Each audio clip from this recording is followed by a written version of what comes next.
Gestos de Raúl Castro confirman gravedad de crisis en Cuba y debilitan a Díaz-Canel.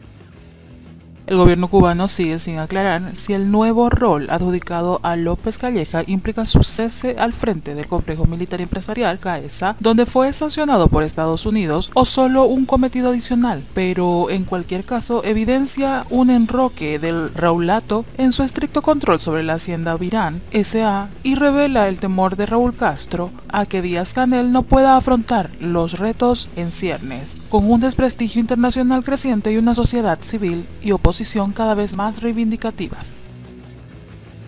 ¿Cómo están, amigos? Bienvenidos a Noticias Importantes. Comenzamos. Los últimos gestos del jubilado Raúl Castro confirman la gravedad de la crisis política de Cuba y debilitan a Miguel Díaz-Canel, que no asistió al acto del 40 aniversario de los Boinas Rojas. Llevó a México al general de la división Luis Alberto Rodríguez López Calleja como asesor, y a su regreso tuvo que soportar una entrevista en sede oficial de su mentor con el presidente de Vietnam. La ausencia de civiles en la celebración de los 40 años de los Boinas Rojas, presidido por Raúl Castro y los ministros de la FARC y el MININ, llamó la atención de diplomáticos y periodistas, sobre todo porque Díaz-Canel es el comandante en jefe de las Fuerzas Armadas y representante de la República. Gente de la subguarda del presidente lanzó la bola revolucionaria de que Díaz-Canel no quería quemarse apareciendo junto a los represores directos de los cubanos. Pero si fuera cierto el enemigo rumor, poco iba a aliviar la indefensión de un mandatario que llamó a la guerra civil y alardeó de una orden de combate entre cubanos, el más grave error de su corto mandato. El gobierno cubano sigue sin aclarar si el nuevo rol adjudicado a López Calleja implica su cese al frente del complejo militar empresarial GAESA, donde fue sancionado por Estados Unidos, o solo un cometido adicional, pero en sí un enroque del Raulato en su estricto control sobre la hacienda Virán S.A. y revela el temor de Raúl Castro a que Díaz-Canel no pueda afrontar los retos en ciernes, con un desprestigio internacional creciente, una sociedad civil y oposición que cada vez están más reivindicativos. En el primer caso, los nombres que más suenan para sucederle al frente de GAESA son el contraalmirante Raúl Finalé, hombre de la máxima confianza política y financiera de Raúl Castro, como fue el padre Enrique Quique Finalé de los hermanos Castro-Ruz, incluida su labor de patrón de pesca del fallecido comandante en jefe, y la coronel Ania Lastres Morera, vicepresidenta primera y miembro del Comité Central de Gobernantes del Partido Comunista. La entrevista con el presidente de Vietnam en sede oficial fue una descortesía de Castro como las que debió soportar de su hermano Fidel, que se entrometía en todo, con algunos encontronazos, como el que tuvieron por la ley migratoria, que llevó a Raúl a conminar a su hermano enfermo a volver al poder. Raúl Castro es mucho más cuidadoso en las formas de su antecesor, y su recibimiento vestido de general del ejército y en una sede gubernamental sorprendió a extraños y sobre todo a propios, porque cuando presentó al actual presidente, afirmó que era el único superviviente de la política de cuadros de su mano derecha partidista, José Ramón Machado Ventura, y que reunía los méritos y condiciones necesarios para el desafío. Fidel Castro incordiaba con reflexiones que calentaron las visitas de Michelle Bachelet y Miguel Ángel Moratinos y el restablecimiento de relaciones diplomáticas con Estados Unidos, pero siempre tuvo el cuidado de recibir en residencia privada a quienes se interesaban por saludarlo, y acudió a la Nunciatura Apostólica en La Habana para entrevistarse con el Papa Benedicto XVI.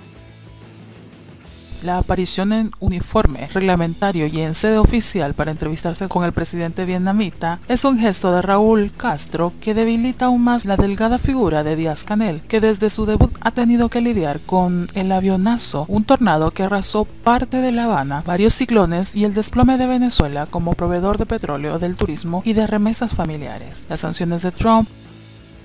la habilidad de Biden para situar el ataque de los cambios en el Palacio de la Revolución y la pandemia del coronavirus que se llevó por delante hasta el eslogan de potencia médica. En el pecado rauliano de asesinar políticamente a toda cuadra fidelista, incluidos Carlos Laje, Felipe Pérez Roque y Roberto Robaina, estriba su actual penitencia de soportar las debilidades y fatigas de su preferido, que sigue sin conseguir legitimarse ante la mayoría de los cubanos y muestra síntomas de tensión e ira contenida. La crisis es muy grave, no solo por las evidencias del comportamiento de Raúl Castro en las últimas semanas, sino porque tienen recambio eficaz. López Calleja resulta más impopular que Díaz-Canel por su consuetudinaria avaricia e insensibilidad política, y el Consejo de Ministros es una colección de cadáveres exquisitos como el mentecato premier Manuel Marrero, que agredió a médicos y sanitarios cuando más los necesitan, y subiendo el catao achicharró en tiempo récord a la envejecida y costosa termoeléctrica Guiteras. Apagones, coronavirus, hambre de comida y medicinas son tres jinetes del apocalipsis tardocastrista que también quemó al ministro de las FARC con el terrible mérito de estrenar al pueblo uniformado en la represión del pueblo llano, en emulación socialista con su homólogo del interior. El titular de Economía no consigue remontar los estragos de empobrecimiento y desigualdad de la tarea de ordenamiento y se ha abandonado a la resistencia, las micro, pequeña y mediana empresas. Sobrino quedó mudo de tanta tripa ingerida, Arronte está achicharrado por tanta oscuridad. Portal Miranda sigue escondido tras Durán, portavoz del mal, y el manoteador Alpidio no gana ni para una décima cantada. La acobardada casta verde oliva y en Guayabarada emula el capitán del Titanic, que desoyó los avisos del iceberg en ruta y mientras aguarda por un milagro ya comenzó un fest de piñata sandinista, como antes hicieron los descendientes directos de Raúl Castro, adjudicándose mansiones en propiedad personal que hasta fechas recientes eran propiedad estatal mediante la inmobiliaria Palco. La compañera Mariela Castro, en vísperas de alquiler su mansión de Séptima Avenida y 62 en moneda dura, cuando debía extremar la prudencia ante la proximidad de una nueva ley de familia, poco ayuda porque se deslengua y simula ternura con los policías agresores e insulta a los cubanos agredidos. Esta niña caprichosa no hay tarde que no se enoje, diría su madre Vilma, una mujer inteligente, sensata y risueña, que siempre evitó el estruendo de Fidel y las emocionalidades de Raúl. Menos mal que Cuba cuenta con el antecedente revolucionario de un Ministerio de Recuperación de Bienes Malversados, y teniendo en cuenta que los milagros resueltos de la casta y su guara no dan para pagar la libra de carne de puerco a 120 pesos cubanos, tarifa de La Habana, tendrán que aclarar cómo hicieron con el botín inmobiliario y otros pecados de nuevos ricos que desprecian a los pobres de la tierra, aunque pretendan seguir usándolos como cortina de humo y propaganda comunista.